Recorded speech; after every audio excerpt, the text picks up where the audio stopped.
BTCनि आलारिस्रां बिथांखिनि गेजेरजों सालाकाथि ब्लकनि सिङाव थानाय गामि गामिनि धोरोमनि थानसालिफ्राव 2 लाख रांनि चेक राननानै होदों सालाकाथि ब्लक UPPL।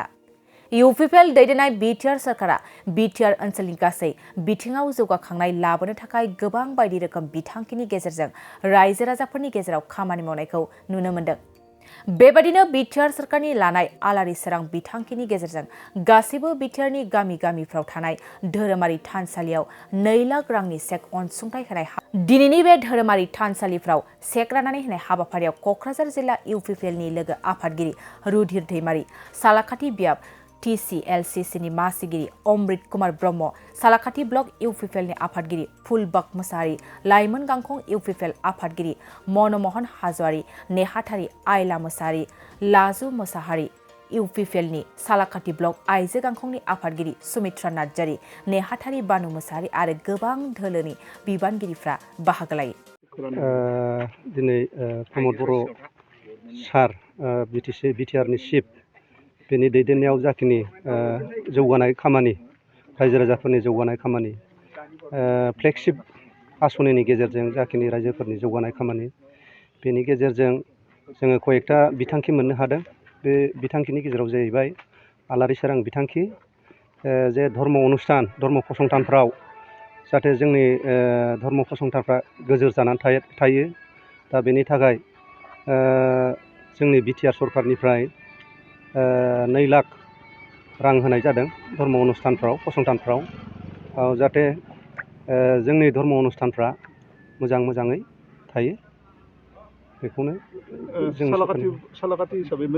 सालाकाथि हिसाबै जोङो 14था मोननो हादों। ओमफ्राय सारा बिटिआरआव 200था मोननो हादों जोङो। जोंनि सरकारनिफ्राय 200था सारा बिटिआरआव होनाय जादों आरोखि। आं बेखौ निजस्व भाबै मोनथियो आरोखि। उननि समावबो मोननो हागोन नामा? उननि समावबो दा फेस वाइसै बे जिनिसा फैदों होननानै आङो मोनथिगौ।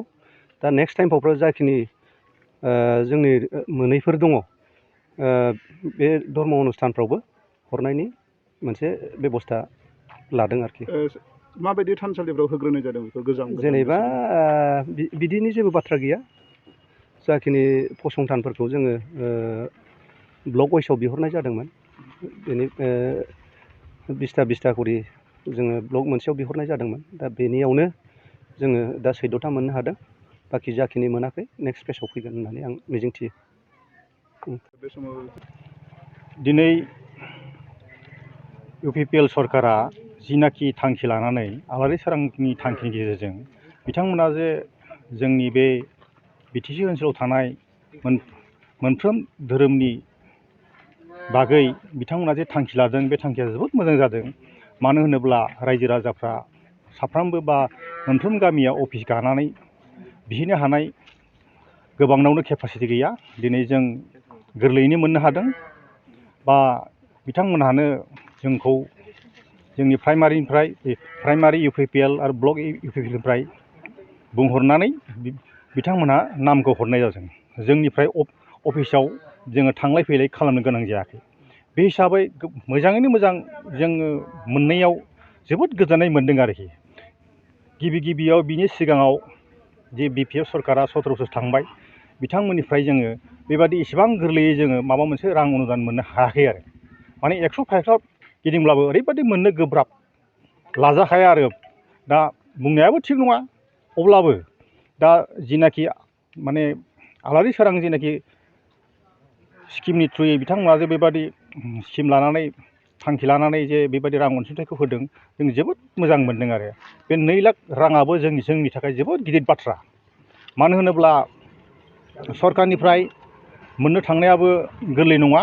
बे हिसाबै आङो दिनै मोजां मोनदों, बा रायजोनि जानानै UPPL पार्टिखौ मानगोनां बिटिआरनि चिफ प्रमद बर' बिथांखौ रोजा रोजा साबायखर होदो। जाहाथे इयुनाव बिथांमोना बेबायदिनो रायजोनि मोजां हाबा मावनो हाथों आरो बिथांमोननि जेनाखि हाबाफारि आरो पार्टिया जाहाथे गोबावै मोजाङैनो थांनानै थाथों होननानै आङो आसा खालायो। आं एसेखौनो बुंनाय जाबाय। नोंथांमोननि थानसालिखौ जौगाथाय बिथिङाव लांनो थाखाय गोबां मदद जागोन ना? जोंनि थानसालियाव जों मानो होनब्ला गामिया गरिब दुखिया, जों मानो होनब्ला बोसोराव जेनेबा जोंनि गामिनिफ्राय सिबियारिनिफ्राय सासेयाव हमनानै लादो जोङो 10,000 20,000 बेबायदि डनेसन होलायनानै लुनो हानायबो जोंहा केपासिटि गैया। मानो होनोब्ला बुंनो थाङोब्ला गामि सिङावथ' माहाजोन होननाया दङब्लाबो टाउन सहराव थाहैजोब्बाय। गामि सिङाव बिदिनो फिसा फिसौ आबादारि मावना जाग्रा, फिसा फिसौ बिजनेसमेन आरो फिसा फिसौ साख्रियालफोर। जोङो बोसोराव बिदिनो एफा एनै खांलायो थिग रोजासे रोजानै बुरजा खांलायनानै जोङो जोंनि थानसालिखौ जों मावफुंनानै लानो हाया।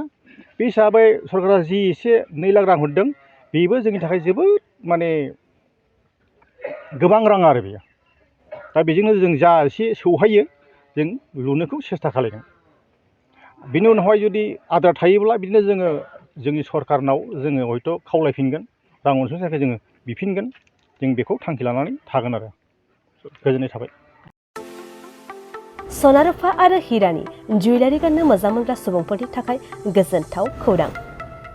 दासान्दि फुजा बोथोरखाय खम बेसेनाव फानगासिनो MSCB जुवेलार्सआव सना रुफा आरो हिरानि समायना रमायना जोंख्लाबनाय जुवेलारिस। MSCB जुवेलार्सआव मोननो हागोन राजकोट जुवेलारि, कास्टिं जुवेलारि, कलकाता जुवेलारि, मेसिनजों बानायनाय जुवेलारि आरो आखाइजों बानायनाय जुवेलारि। लोगोसेनो हाबा हुखायाव गाननो थाखाय सना आरो हिरानि समायना जुवेलारिसफोरखौबो मोननो हागोन। MSCB जुवेलार्सआनो दं क'क्राझार सहरजों नांजाबनाय क'क्राझार रेल गेटनि साखाथि वार्ड नं 5 बिबेकानन्द पथआव। MSCB जुवेलार्सजों थोंजोङै जगाजग खालामनोबो हागोन 9954273079 जानबुं अनजिमायाव।